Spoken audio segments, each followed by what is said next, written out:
என்னோட சாட்சி என்னோட மகளுக்கு வந்து 2 வயசு 2 மாதம், எனக்கு 10ஆம் மாதம் தான் 2 வயசு 2 மாதம்.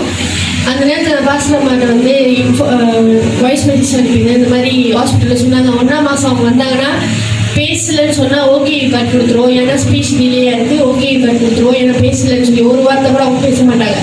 எது பேசினாலும் ஏலியன் ஸ்பீச்னு வாங்காது, அவங்க பேசுறது நமக்கு புரியாது. அப்போ பாஸ்டர்மா சொன்னோன்னா ஒரு நாள் சபையில் இருந்து ஜெபிச்சாங்க.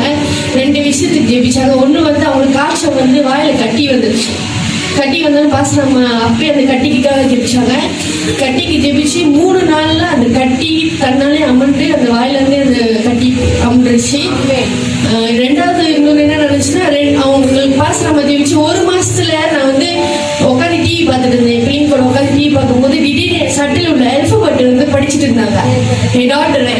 நானே நம்ம இந்த ஏதோ சிலப்பா கேட்டுட்டுமோன்னு சொல்லிட்டு என்ன பாப்பா சொன்னேன்னு கேட்டேன். அவங்க வந்து திருப்பி அல்பபெட் படிச்சுட்டு இருக்காங்க. ஒன்னொன்னா ஒரு வாரத்துக்கு முன்னாடி எல்லாத்துக்குமே A to Z படிச்சு சொன்னாங்க. ஒரு நன்றி சொல்றேன். நம்ம இது மட்டும் இல்ல, அநேக காரியங்கள் அநேக சூழ்நிலை எனக்காக ஜெபிக்கும் போது எல்லாம் எனக்கு அந்த சூழ்நிலை விடுதலை கிடைச்சதுக்கு கர்த்தருக்கு நன்றி சொல்றேன். பாஸ்டர் நமக்கும் நன்றி சொல்றேன்.